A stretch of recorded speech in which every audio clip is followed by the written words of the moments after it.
In the hymnody of the church, we hear the angel saying to the women who have come to the tomb, "Why do you seek the living one among the dead? Why do you mourn the incorrupt amidst corruption?" You're standing in a cemetery, and your faith, supposedly, would tell you that the Lord is going to deliver on his promises. He said, "In 3 days I will rise." What are you doing in the cemetery? You're not going to find him here. Why'd you come here? Now, we know why they came. They were being practical. They were being eminently practical. And there are things you do ritualistically in the Hebrew tradition to anoint a body and prepare it for burial. And it would be scandalous if you have people who love you. It would be scandalous for them not to go and to attend to their duties in burial for their beloved. So, by the world's logic, they showed up at the tomb to do their thing. By heavenly logic, the angel says, "What are you doing here? Why are you even here? You know he rose, and then he said he was going to. Did all those pledges of faith to him while he was alive, did they amount to nothing in your very brief moment of fear and trembling? How strong was your faith?" Now, he's not really upbraiding or chastising the women, but it is an example to us. They were faithful people. They were followers. You know, this probably harkens again back to, "Lord, I believe, help my unbelief." I mean, in their imminent defense, they'd never seen a man rise from the dead. This was not in their experience. So we can forgive them for going to the tomb and doing the thing, or attempting to do the thing. But this interchange is meant for us as much as it was meant for them to go and bear the glad tidings to the disciples, which it says they didn't do, in fact, because they were afraid. Go and tell the Peter and the disciples that he's risen from the dead. Well, in Mark's account anyway, it says he didn't really do that. They were afraid, so they kept their silence, it seems like, at least for a while. I mean, eventually, yes, they probably told Peter and them because they were awaiting him in the upper room. So they must have heard. Nobody can ever keep a secret, let's put it that way. I heard somebody yesterday, by the way, describe people as a bunch of hens, and I was like, this is how human beings exist. We can't keep too many secrets. So clearly they must have told somebody that Christ was risen. So they were awaiting him in the upper room. But this exchange is meant for you and I for, I think, a different reason. I think it is meant to ask us about our own faith. I think it is a question that is meant to be present for all of us. We have just experienced Great Lent. We have just experienced the reality of Hosanna in the highest, blessed is he who comes in the name of the Lord. And we have then experienced with the people the calling for Barabbas to be released and for Christ to be crucified. We've lived that. We've lived that throughout our existence as baptized and chrismated people. We are constantly in contradiction, aren't we? Lord, I believe, help my unbelief. Lord, I am my faith in you. I am faithful. I have faith in you. And now I'm going to go behave as if I don't. Lord, I have struggled sort of during Lent to struggle against sin.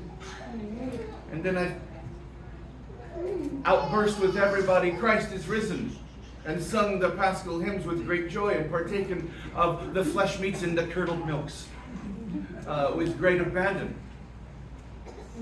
And it turns out that my struggle after Christ is risen has become quite great. More so even than when we were experiencing the culmination of Lent. You would think that the evil one would work a lot harder during that time to trip us up. But it's not true. I think he's aware that the entire world is anticipating the risen Christ. And there is too much faith going on. What about the fat people after Bright Week? What about us who have become fattened and enriched by those flesh meats and curdled milk, who have let our guard down.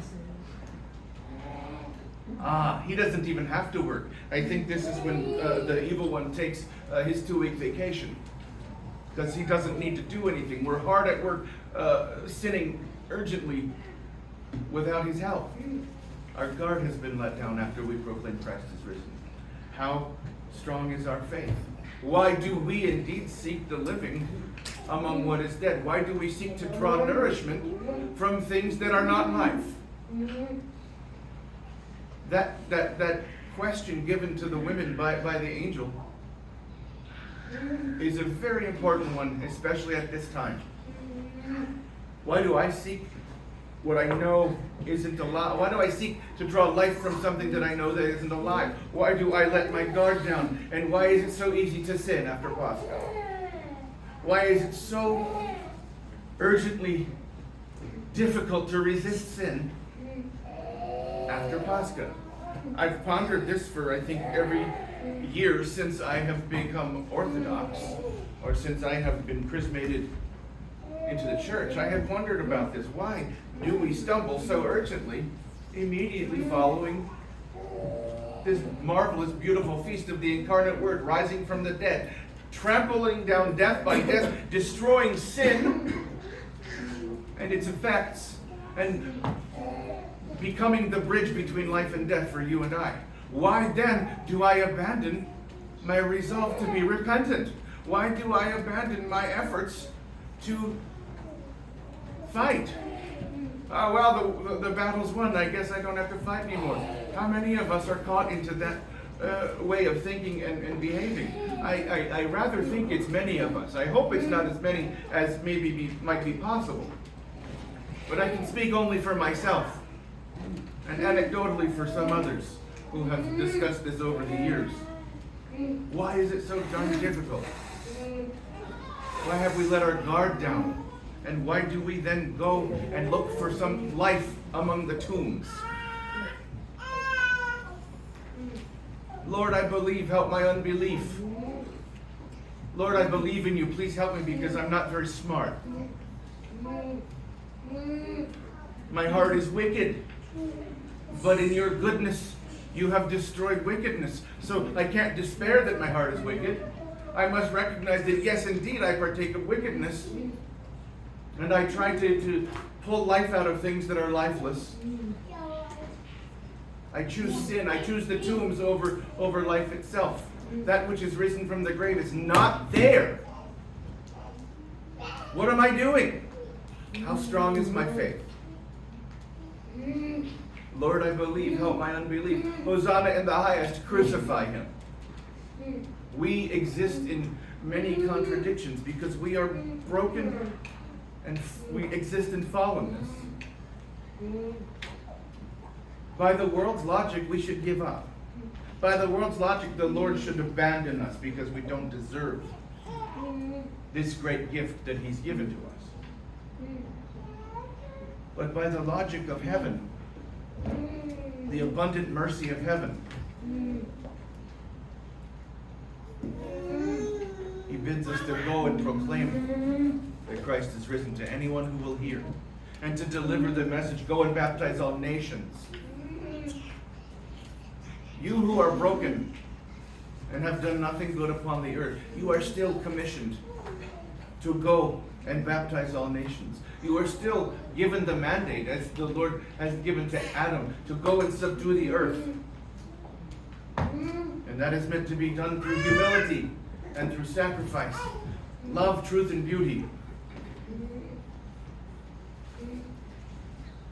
No matter how weak your faith is, you are still faithful. And you are not meant to despair. You are simply meant to be directed and redirected back to life from death. Do not seek to draw life from that which is dead. Lord, I believe, and I know you will help my unbelief. Hosanna in the highest, crucify him. That may be a very accurate picture of us. But look what came after crucify him. Deliverance from that contradiction. This is important. The Lord isn't weak like we are. The Lord is faithful without mistaking. The Lord is faithful without wavering. And it is his good pleasure to give you the kingdom, if you will have it. Christ is risen. He is risen.